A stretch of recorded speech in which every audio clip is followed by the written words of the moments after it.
Good morning, or good afternoon, or good evening, wherever the hell you're listening to this. You're listening to Fat Unflat Nerds Talking Sports, Sports Pod with Dad Boggs. This is JackKnife, alongside Man Darley. Man Darley, your first episode since tying the knot. Congratulations. Thank you very much. Yes, on 4th of July, I did propose to my lovely fiancée, Haley. I love her very much. I can't wait to marry her, see her walk down the aisle in a beautiful dress. It's going to be a lovely day, whenever that is. We're hoping for 2023, but anything could change. All good things, hopefully sooner rather than later. And a lot of good things.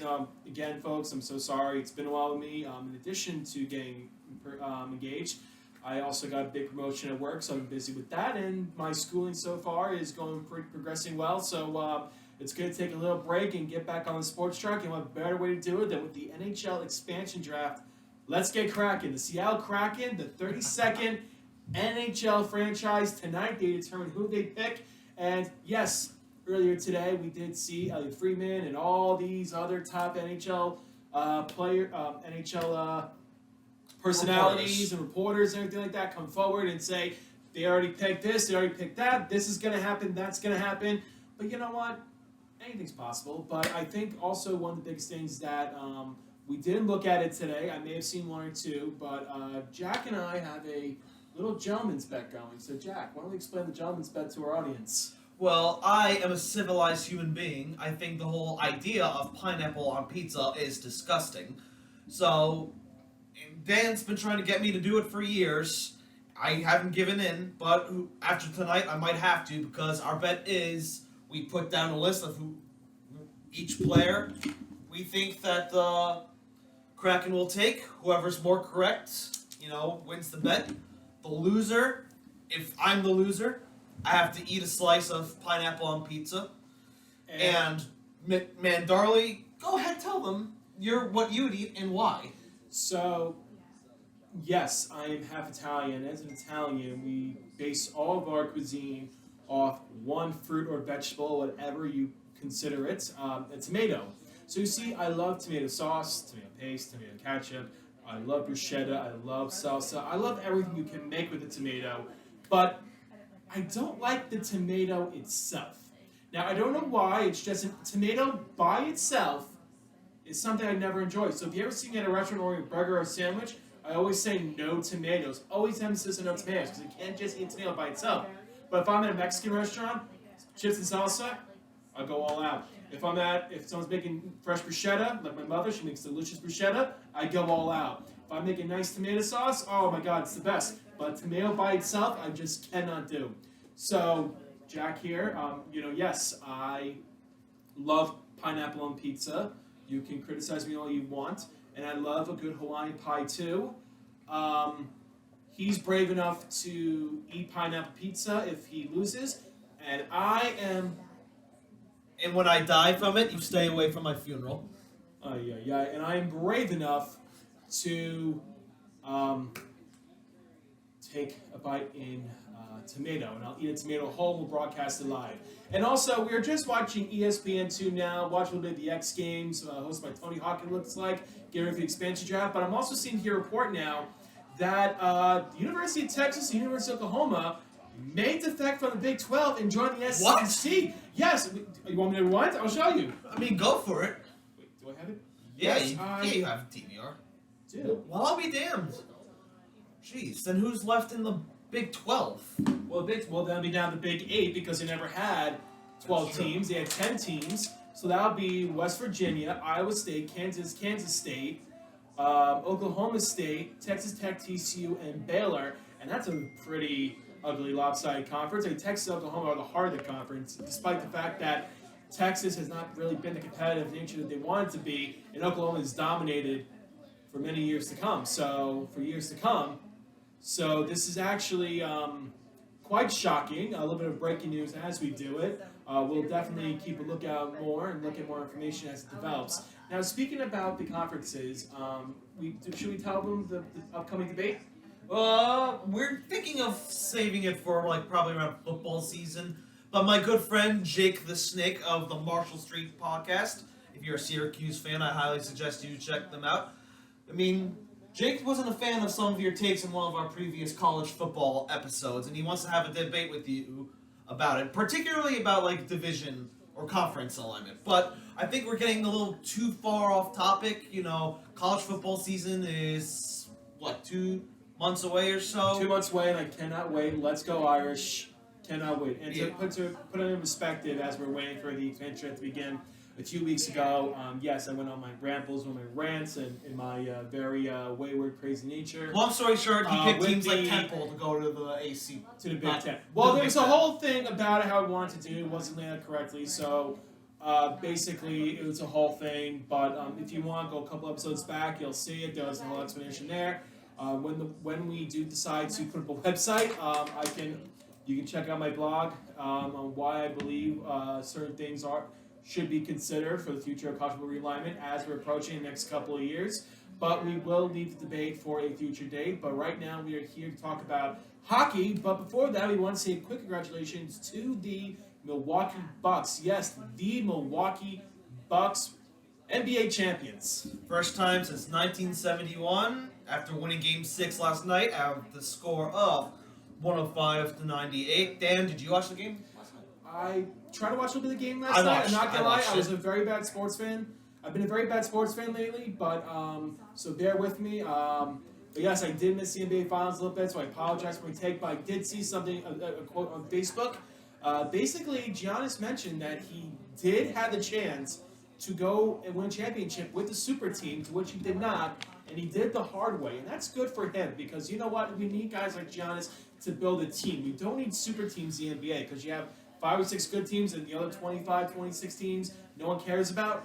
But Giannis proves that you need a team. You don't need a super team, because we did see that with the Brooklyn Nets this year with James Harden, with Kevin Durant and Kyrie Irving, and it didn't work out. They lost to these Milwaukee Bucks. Yeah, and by the way, it's pronounced Giannis. You really showing you are a bad sports fan, Dan. I'm just busting your balls. I know, and I apologize, But yeah. fans. And if you want to hate me after this, go right ahead. And I apologize to Giannis for mispronouncing your name. The But Greek freak. Greek freak, congratulations. Yes, Giannis Antetokounmpo was the MVP this year, and he's the Finals MVP. He's the 11th player in league history to win the MVP and Finals MVP in the same season. The others being Willis Reed, Kareem Abdul-Jabbar, Moses Malone, Larry Bird, Magic Johnson, Michael Jordan, Hakeem Olajuwon, Shaquille O'Neal, Tim Duncan, and LeBron James. But yeah, let's take a look at these stats from Game 6. Take it away, JackKnife. Yeah. With 50 points, 14 rebounds, 5 blocks, Giannis was the 7th player in Finals history to have a 50-point game. And he had help from Chris Middleton with 17 points, Drew Holiday with 12. The Suns, Chris Paul put up 24 points, Crowder with 15 points, 13 rebounds, Booker put up 19 points. And here's a stat Zach told us a few days ago. Going into this game, Chris Paul has lost 12 of 13 playoff games that referee Scott Foster has called. And now it's 13 of 14. Ooh. But yeah, Giannis Antetokounmpo, the Greek freak, what an absolute monster of a human being he is. It just seemed he was doing everything humanly possible to help his team succeed. You truly saw it.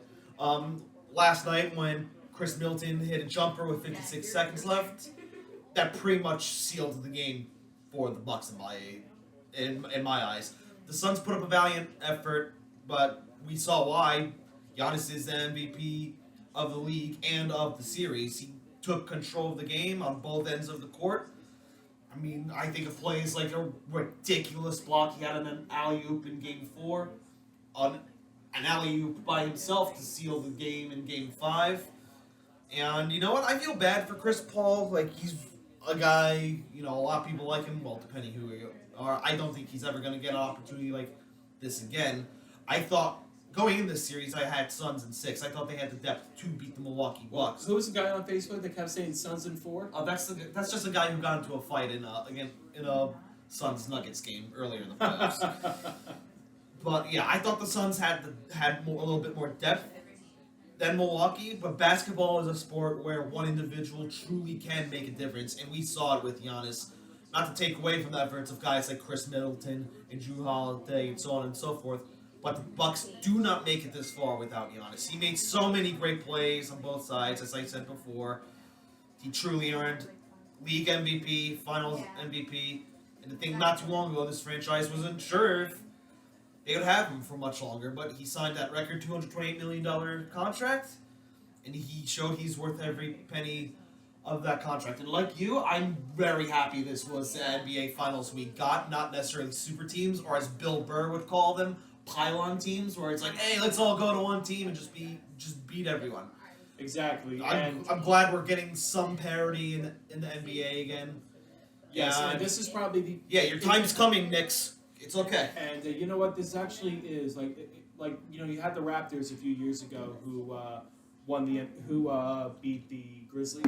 No, I'm sorry, the Warriors in the NBA Finals. Yeah. Giving Canada their first championship in some time. But this is probably the most important NBA Finals because one, we saw two great teams that really weren't expected to go far, make an incredible impact, and go all the way to the finals. And two, we saw them defeat super teams. We saw them beat the Nets. We saw them beat we saw the defeat of the process. We saw teams that were supposed to go all the way falter. And basically what that means is that we now, like I said, you have parity back in the NBA. And that's one of the reasons why, for a while, I stopped watching NBA because, you know what, for four straight years, we saw the same thing. We saw LeBron James versus the Golden State Warriors. And even before that, we saw LeBron James against everybody else. LeBron James, and listen, I'm not going to discredit LeBron James. He's a caliber top Hall of Famer. The moment he retires, they're going to retire his number in Cleveland. They retire his number in Miami. They retire his number in LA. He'll be an NBA Hall of Famer. They'll make statues. There'll be parades of him because of how incredible an NBA player he is. But you know what? I got sick of seeing the same thing. I wanted to see something different, and we saw that this year. So hopefully we see the Knicks. We see the Pelicans. You'll be really good at NBA Finals next year. I mean, this is wishful thinking.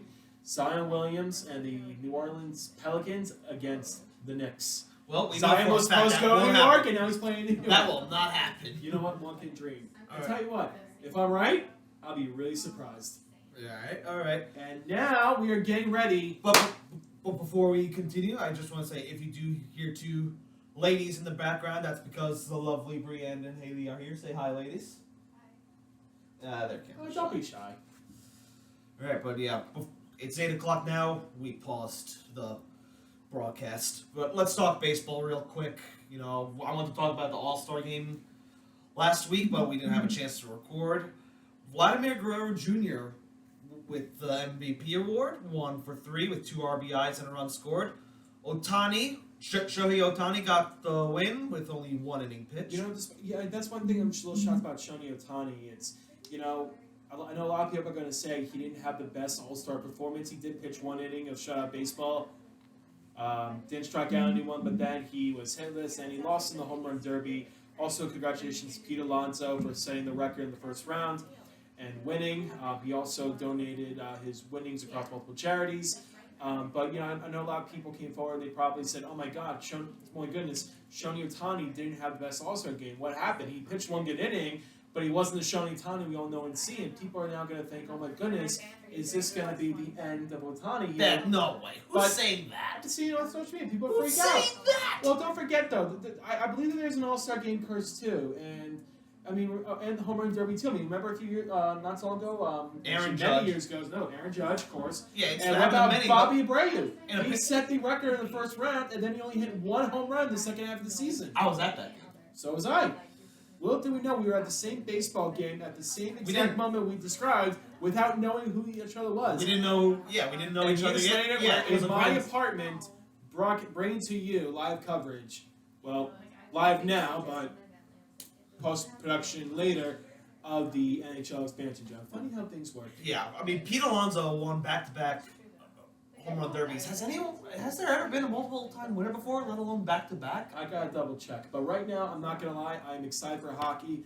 So let's get to it. And all right, yeah, we'll stop the recording right now.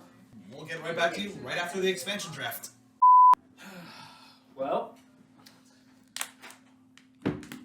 everybody, we got some good news and some bad news. So the bad news is no one is going to see me eat a whole tomato, because the good news is this guy gets to finally enjoy a delicious slice of pineapple pizza.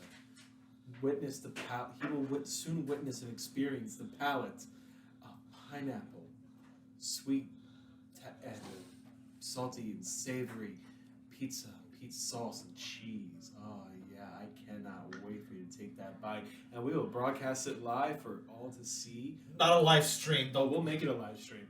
Oh, Tell God. you what, if this episode on Facebook gets 1 like, it's gonna be a live stream. We don't even post a whole episode on Facebook. We post the link to the episode on Facebook, which is like the whole episode. And by getting 1 like, just 1, we'll do it live. I'm so proud. Oh my goodness. Well, everyone, this is episode, 13 or so? Lucky 13. I don't know. Watch it actually not be 13, but well, whatever the number is. Well, whatever the number is, it was nice knowing you all. I'm obviously not long for this world now because I have to shove this garbage down my throat. You will be fine. You got nothing to worry about. But you know what, though? The teams, do you know who has to worry now? The teams that lost some pretty important players to the Kraken in this expansion draft. I mean, 30 players were picked. There are a lot of surprises. I was expecting a lot. So you see, when you have an expansion draft where guys like Gabriel Landeskog, Alex Ovechkin, Jonathan Quick, Harry Price, and Vladimir Tarasenko available for the taking, you expect at least one of the 5 be taken. I mean, there was a whole thing, and there was a whole conspiracy theory online about this with Carey Price being selected by the Kraken from the Montreal Canadiens. And instead, it was Cale Fleury going from Montreal. It's a good pick, but at the end of the day, we'll show the list on Facebook. We'll take a picture and show it online on who everyone picked. Now, I may preface that, yes, I did win by a score of 9-3. My original selections were on my Facebook page. Jack submitted everything via our Google Doc. Everything was carefully checked over to ensure that there was no cheating. And, yeah, I won, so I can't wait for you to eat the pineapple pizza. But I think that there were some surprising picks, especially for the Chicago Blackhawks. Not selecting Nikita Zadorov. I know he's a great defenseman. Obviously, there may have been a side deal involved, which we'll know sometime later, but he would have been a great asset. But you know what? They did make some interesting picks. I liked Vince Dunn. Vince Dunn is a defenseman that everyone has been trying to go for. Pretty much being taken for nothing. I mean, I've seen deals online. If you ever go on capfriendly.com, Armchair GM is a fun place to check out, see where everyone gets their trades and deals. And a lot of times I see players wanting to trade for Vince Dunn because he would have been an incredible defensive asset to their teams. And, to the St. Louis Blues, I think they were really gunning for the Kraken to take Tarasenko. But when you're Tarasenko and you go online and you tell everyone that you don't like the way they handled your injury, that's horrible. And, hopefully you're recovering well and St. Louis gets reprimanded accordingly for not handling your surgery well. But you're also injured, and that's probably diminishes your value a little bit when you say, hey, I'm still experiencing injuries. Why would they select Tarasenko and not a guy like Vince Dunn? And of course, as I say this, I'm actually wearing a Vladimir Tarasenko St. Louis Blues jersey. Their old alternate, actually newer old alternate, before the switch in jersey providers. So, that was, an expected surprise, I like to say. Now, Jack, what were you shocked at the most in this draft? I can't believe, me personally, I thought the most surprising thing was that Jacob Voracek wasn't picked from the Flyers. I thought he was one of the more solid players available. And, Seattle passed on him for show me the list. Who they pick from Philadelphia? Philadelphia was a little surprised at the list. Carson Twarynski. Not really familiar with that individual, but you know what? I feel like the direction the Kraken are going is building from within. Obviously, they now when the trade freeze is lifted and everyone go back to making moves, obviously more moves will be made. But yeah, I was a little shocked in that pick. I hadn't gone Shan Gostisbehere. I thought you were crazy for that, considering he was on waivers at one point. But maybe a good change of scenery, and though I found to take consideration because going back to Carey Price, when a guy like Carey Price, who literally led Canadians to the Stanley Cup final and had an incredible run, he did. Yes, he was facing an injury. Yes, he may get some knee surgery. Am I correct? I don't know. He may have some upcoming surgery, but on top of that, he's also owed $11 million. And if the Kraken had select $11 million bonus this year, and had the Kraken select Carey Price, they're looking for $11 million bonus. I mean, which I knew they weren't going to select. I mean, if you worry about $11 million, the jersey sale on Carey Price alone, think of all the players think of all the fans who are going to buy the Carey Price jerseys. If you would have went to the Kraken, that would have made your money back in more. But that's not the thing. It's the cap hit. Like exactly. Obviously, Seattle has some money, but that jersey sales aren't going to free up cap space. Exactly, and and this is something. And you know what? In the Google Doc, I've always wanted to bring up a point, and I am a firm believer that there should be no salary cap. I believe that teams should spend whatever they want. I get it. It's to level the playing field and everything like that. You don't want a team like the New York Rangers paying $100 million on payroll, and you don't want a team like the Arizona Coyotes only spending $20 on their payroll. I get it. There's a reason behind it and everything like that. And I believe in the cap era, we have seen some phenomenal teams, some crazy moves, crazy trades, and everything like that. Definitely eye-opening, catching the attention. But me personally, I can do without the salary cap. But that's just me. That's a conversation for another day. And yes, and that's why I feel like guys like Tarasenko, Quick, even Voracek and all of them weren't selected, because when you select a player, you select that cap hit. But you know what? I also like that they signed Larson, Jamie Leskias, Chris Dreiger, and I think they should make Mark Giordano captain, assuming they keep him. Yes. And what was that tweet you found today?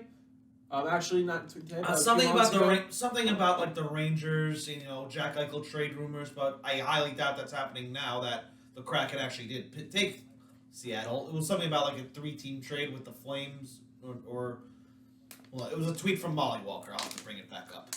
Yes, so, but in addition to that, I lost my train of thought. Well, I thought the least surprising pick, as a Rangers fan, that Colin Blackwell was the guy selected from the Rangers for the Seattle Kraken. And that was one of the three you got correct. Yeah, one of the three I got correct. I think he adds a lot of credit. I was going to say Barclay Goodrow, but he's a UFA. The reason why guys like him, or even Ovechkin or Nathan McKinnon weren't selected was because they're UFAs and they'd only have them for 3 days or so. Ovechkin, now that I think about it, Ovechkin probably could have waited till this was done with. That way, they didn't have to, have to waste a spot protecting him. You know what I'm saying? But you know what though? Again, you do have free agency coming up soon within a short time after the draft. So you know what? It was smart for the Kraken. Yes, they signed Dan Larson. Yes, they signed Jamie Leskias. Yes, they signed Dredger. Those guys I think were great pickups. They've got deals with them. But I think that it is smart for them. You make a selection that you can get now under contract, that's already within contract, and then you go after the free agent. So we could see probably, again, who knows? Maybe Gabriel Landeskog, Alex Ovechkin coming on small deals to play for the Kraken. Who knows? But anything is possible. I picture Alex Ovechkin heading to Russia before leaving the Capitals. Then again, Henrik Lundqvist. He got bought out. But he got bought out. Listen, as a Rangers fan, I was wearing the St. Louis Blues jersey right now. I will say that it was very sad to see Henrik Lundqvist get bought out. I remember seeing the headline. I was at work and I wanted to cry, and I didn't care if anyone was watching. And the funny thing was that day when he got bought out, I asked people I work with, I said, "Do you know Henrik Lundqvist?" And the people I work with are not big hockey fans, but they know the name. And I told them they got bought out, and someone said, "Wait a minute, isn't Henrik Lundqvist like the Derek Jeter of hockey?" for New I York. wouldn't go that far. But Well, meaning in sense that, like, if you saw Derek Jeter leave the Yankees, you couldn't picture him anywhere else. Like, there was that one time where Derek Jeter almost went to another team. right. And we all, Yankee fans, and even other baseball fans freaked out. Like, even Red Sox fans were like, yeah, I mean, I hate the Yankees, but, like, I couldn't see Jeter play anywhere else. We're getting off topic. But that's the thing, though. So I am okay with this pick, but I gotta say a couple of things. One, I like the fact that the Carolina Panthers, not the Carolina Hurricanes, were acknowledged in the draft. I also like how the selection for the Detroit Red Wings was done by Octopus. Yeah. Same with the Toronto Maple Leafs with a dead fish. And I think a few teams were a dead fish. Yeah, there was a lot of aquatic creatures involved in the selection process. Also, Gary Payton, one of the great NBA greats. Macklemore was there. Seattle rapper. I mean, good to see he's still doing well, whatever he's up to. Yes, and who else was actually a good one? Yeah, I picked a lot of notable names, thinking even if the Kraken didn't keep all of them, the fact that they would have some of the rights to some of them, and I also like they think, could trade for assets. I also think that going back to Jamie Leskis when he was officially announced, they announced the pick on top of Mount Rainier. That was actually pretty cool. That your name was picked on top of a mountain, like someone climbed the mountain to say your name. That's gotta be pretty cool. So, they went through great heights, literally, to get this guy and to announce him. So, he's got some high expectations. Yep. And for anyone who didn't watch the draft as it happened, if you're wondering why the hell Dan said Carolina Panthers, not Carolina Hurricanes, because the broadcast was on ESPN. ESPN is now back with the NHL. Whoever the new host of that event was, only faces I recognized were Kevin Weeks and Dominic Moore. Forget about it. Yeah. Accidentally referred to them as the Carolina Panthers. And I think, being in, going to school for this kind of stuff, you realize when you flub something like that, but you can't stop and correct it, because then it ruins momentum. Yes, it ruins the momentum. Yeah, so in his mind, he's probably like, shit. I know, poor guy. And you could tell, when we were watching, you could tell, the mistake, but it's like, I gotta keep going. And, everyone's gonna make fun of him. There's probably gonna be a meme or two out there, but... I mean, that's not the worst thing that could happen. Yes. Oh, and I did like the catch between Dominic Moore and JT Brown with the live fish in front of everyone. With the dead fish, or was it a fake fish or a real fish? I don't know. There was a fish. I don't know. I was still I was sulking. And Dominic Moore threw a fish to JT Brown as part of proving how important centers are to the game. JT Brown caught it, raised it in the air. Crowd went crazy. And Kevin Weeks went around all of Seattle, going to the different marketplaces, going to the aquariums, going to the Space Needle. He was and going on site to the Climate Pledge Arena. And I gotta say, from the looks of it, it looks like a very beautiful arena.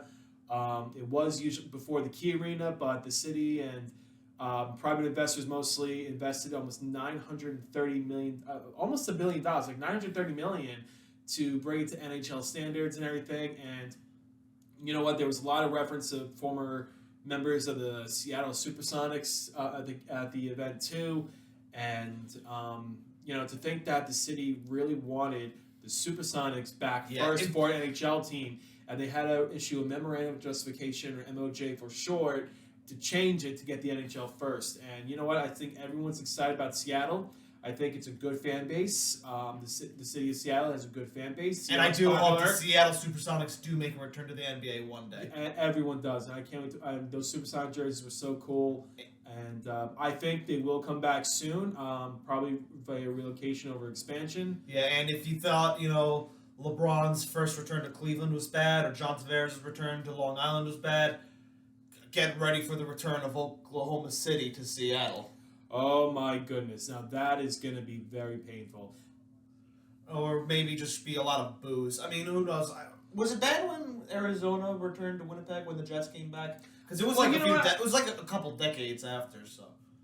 You know what? I mean, at the time, it was a little different with Canada right now. At the time, because this was Canada in the 90s, they had a very bad recession, so they had to lose teams because they weren't viable, and I think the fans understood that. They were upset, but, they understood it, and it was like they didn't want to leave. They all lined up outside the arena to protest it. They understood my ass. My mistake. But, yeah. I mean, like, when you deep down, think about it. But you know what, though? I mean, in hindsight, though, you have Winnipeg Jets team that now became the Arizona Coyotes, which is now the laughing stock of the NHL. Karma. And then that's why I think they're okay with it. Like, in hindsight, they turned out to be complete garbage after they left, so good. And then now you have the Atlanta Thrashers organization who came to Winnipeg. And now they're doing decent. They're doing decent enough where they're, I believe, a respectable team. Where the Jets are a respectable team. Sans the incident of Patrick Laine. Because I know there was a whole thing with Patrick Laine this year. And they traded him for Pierre-Luc Dubois. And already I'm hearing rumors that the Blue Jackets want Laine out. I mean, there's some speculation that I'm seeing post where it's like, what's name from Bar Down? Jesse Pollock of Bar Down. Like he would do like change my mind. Patrick Laine is better than Austin Matthews because he's such a big Winnipeg Jets fan, and like he released a video like either today or yesterday. Like if he could change one thing, he'd like flip flop the picks. That way the Jets had Austin Matthews. Like so much for that. But yeah. That was the expansion draft.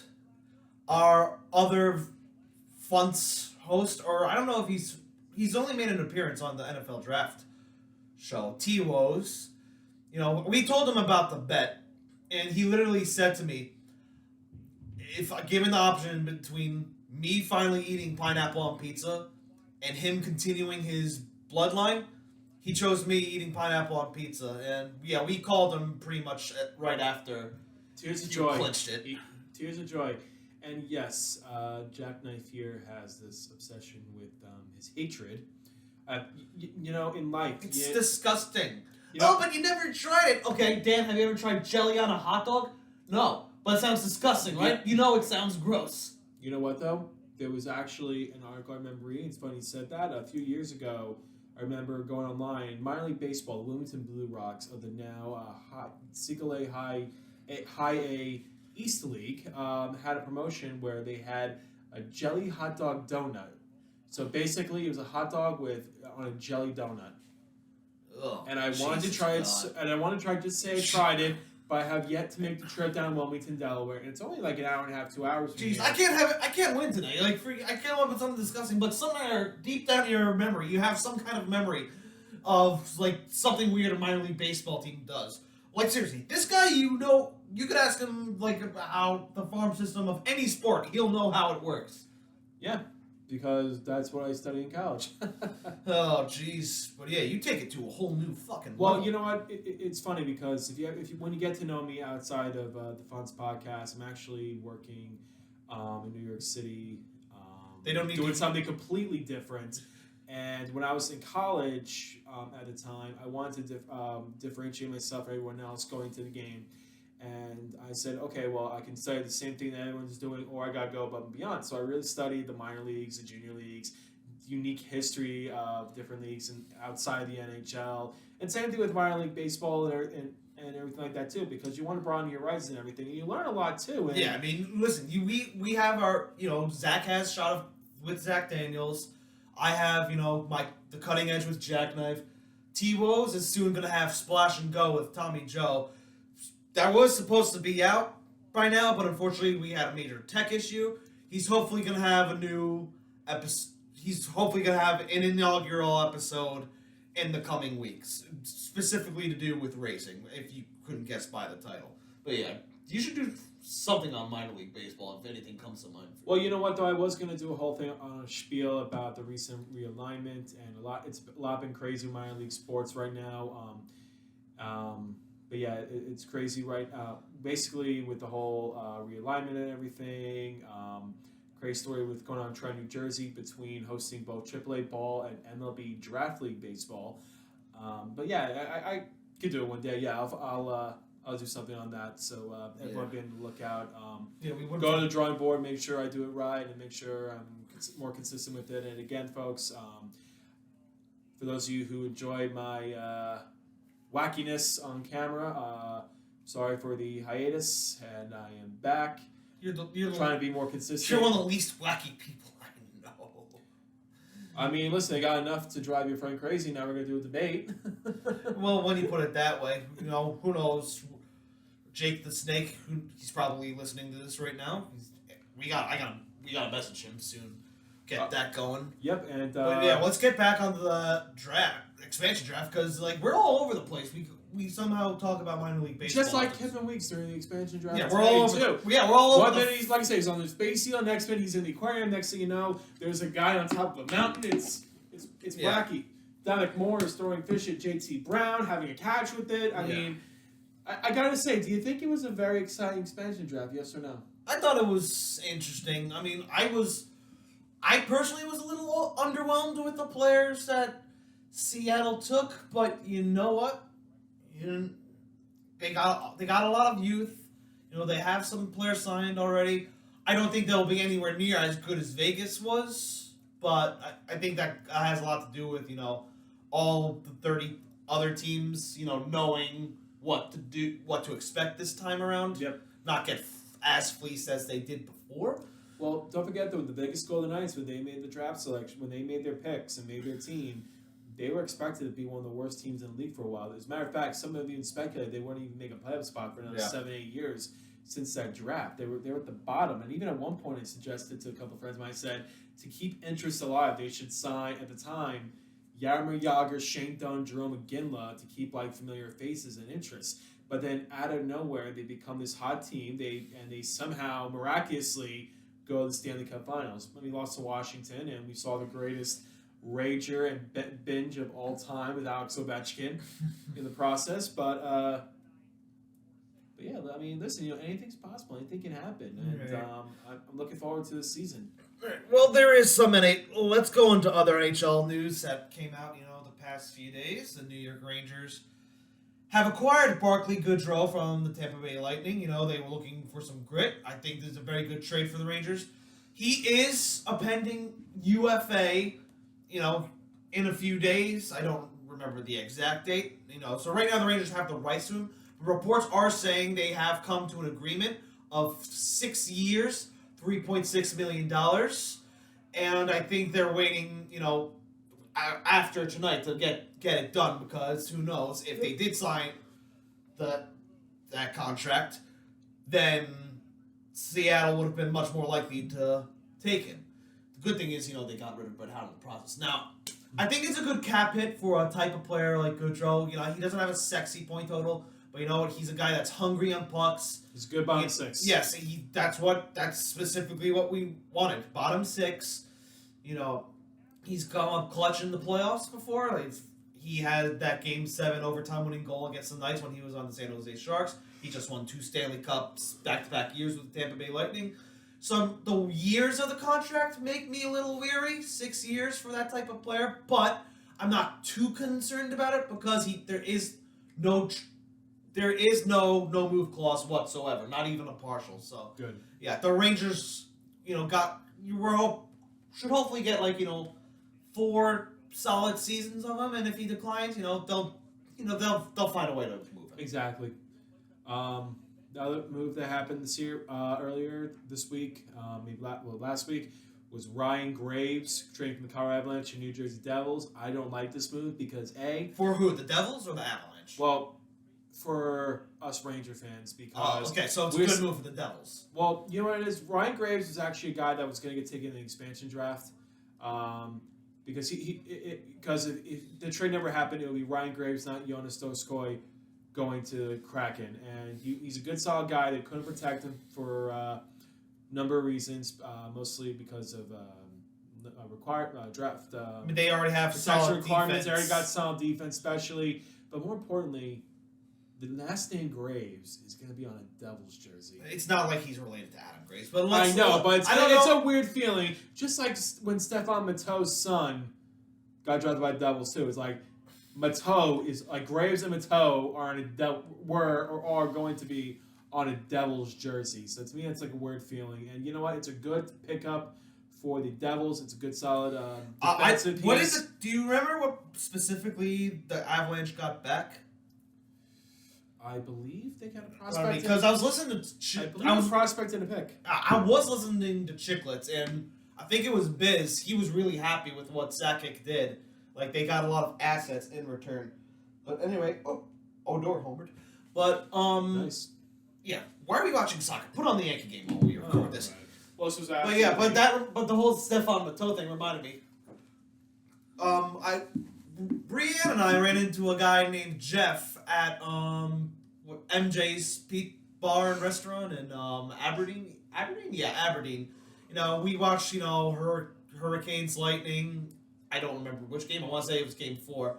You know, we talked because we liked hockey, and he was a big Devils fan, and he brought up, he was like, no, he didn't want the Devils to draft Matteau that year for simple reason. You can't. It's an unwritten rule. If you touch the Stanley Cup, you'll never, and you haven't won it before, you'll never win it. Stefan Matteau, put his son on the cup. In the cup. So yeah, I guess that superstition is true. I guess so. Yeah, shout out to you, Jeff, if you're listening to this. But yeah, we shall see. It's going to be a fun season, and one thing to bring it back, I heard, is series play. So during the COVID-reduced and modified season, we saw teams play each other in back-to-back games. I know it's a rarity to see something like this where you play a team back-to-back times. Like this year, for example, we saw the Rangers play the Devils 4 games in a row, and it was a very interesting sight to see. It was a 4-game sweep, so I was very happy about. After this, let's get into one more topic. But continue then. Alrighty, so they're gonna get series play and everything. So, yep. And apparently there's supposed to be an Olympic break involved in the schedule too. So we shall see with that. I personally, I know there are people that don't like it. I personally love seeing NHL players in the Olympics. So, but let's go to Minnesota. And the Minnesota Wild have bought out the contracts of Ryan Suter and Zach Parise. Well, they were big. That was big news. July 4th of 2012 or July 1st? I remember when I thought to myself on July 4th we were going to hear about Zach Parise re-signed with the Devils, and I knew he wasn't going to the Wild. Well, do you think he'll go back to the Devils? No, he wasn't going to go back to the Devils. He wanted to go home to Minnesota, but now that he's been bought out, I fully expect him to go to the Islanders because of the connection with Lou. Exactly. They could use a veteran presence now, especially now that Jordan Eberle was selected by the Kraken. Not that I think Parise is near the same level as Eberle was with the Islanders. Who knows? The Islanders have some good players. Parise might be able to play even better around them. So. Well, basically, the Islanders. I heard Ryan. Sorry, I'll let you say something. I'm sorry. I feel like the Islanders are becoming the Devils of the old Devils because the Island Devils because you got Kyle Palmieri, Andy Green, Lou Lamoriello, and now you get Zach Parise. Now you got the 20. And one of the things the Islanders fans love to say to Chirp Ranger fans is like, oh, the '94 team was like '80s Oilers. Or like, you got a bunch of Devils now, so whatever. But yeah, I heard Ryan Suter was so pissed when he found out he got bought out. He actually hung up on the GM as he found out. Listen, it stinks getting bought out, but I think, if we go back to a few years ago, I remember when Ilya Brizgalov of the Philadelphia Flyers got bought out, the headline in the Philadelphia newspaper was, "Here's $23 million, get out." The thing is, these guys, they're still solid players. No, of course, and it stinks, and obviously you're bought out because of the contract and the salary cap era now, which is why I'm against salary cap, personally. But I will say this, though, you're still going to get paid. Yeah. Well, that's the problem. Listen, it's things getting bought out and all these players, and you know what, looking at guys like Gabriel Landeskog, for example, who are far apart with money and everything like that with Colorado Avalanche, I'm like, listen, you're getting paid millions of dollars to play a game, to play a game. You're getting millions of dollars to play a game. Come on. And with these deals you make and everything, it impacts the fans, it impacts everything. Again, the NHL is in salary cap era, but if you look at baseball, for example, these players making hundreds of millions of dollars playing baseball, and that's why teams like the Yankees, the Red Sox, the Dodgers pretty much run away with it. Exactly, but that's the reason why going to a baseball game costs 2 days worth of costs 2 days salary, $200 per ticket, $50 to get to the stadium. Just to get to the stadium, you want a hot dog and a soda, that's another $25. Heaven, goodness forbid, you want a Cracker Jacks, that's another $10. I mean, come on. I mean, it's like, then again, it's like, you know, the thing with the contract, especially like in the NHL, is that like, you know, the regular Joe Schmo, if you do poorly in your job, you're fired. That's it. Meanwhile, you go in the NHL, you get fired, you get bought out, but you're still getting all your money.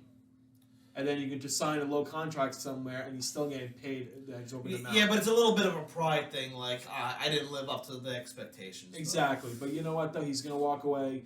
They're both going to walk away with incredible And I'm money. sure there's 31 other teams out there. I'm not who would like. I'm sure there are a lot of teams out there that would be happy to talk to both of them. You know what they should do right now? Ryan Suter and Zach Parise, if you happen to listen. They're not listening. That'd be nice if they were listening. If they were listening, I would like to say them, go somewhere else and prove them wrong. Make Minnesota regret buying you out. So go, like, you know, Parise, you have a connection with Lamoriello, go to the Islanders. Suter, I know you were a former Nashville Predator. Go back to Nashville and prove them wrong. Do well. Do great. And then, you know, when push comes to shove, you both go to Minnesota and you knock them out of the playoffs. All right. On your schedule. Who knows if that happens in the future and you know he's on the roster, then we'll come back to this. But before we go, we have some more content coming for our YouTube page. You know, Fat Unathletic Nerds Talking Sports on YouTube. Search that. We have our own beer league hockey team called the Vipers. I'm one of the forwards. Brick is our goalie, and Brick straps a GoPro onto his helmet to watch all the chaos. We have. You know, we'll hopefully have a new video coming out in the next coming days of, you know, the progress we made this season. We got 2 games in so far. I'm not going to spoil anything, but footage of the second game, believe me, you're going to want to watch this. The events that took place there. Can't wait to see it. Dan, you know what happened. Oh, yeah. Yeah, you know what happened. You weren't there, but... Yeah. Oh, I know. But I'm sure you can't wait to see the footage. Oh, I can't wait. I can't wait for our viewers to see it too. All right, so let's wrap up. Dan, thanks for having me over. Of course, anytime. Let's try to have more in-person episodes. Well, that's assuming I survive the eating of the pineapple on the pizza. You will be fine. I mean, it was nice knowing you all. Just kidding. Oh my Thank you very much for listening. If you made it this far, be sure to subscribe to us on all our social media channels, Twitter and Instagram at FUNTS Podcast, and on Facebook and YouTube at Fat Unathletic Nerds Talking Sports. Be sure to subscribe to us wherever you get your podcasts. This is JackKnife alongside Man Darley. Have a wonderful night, everyone. Take care, everybody. Have a good night. Stay safe.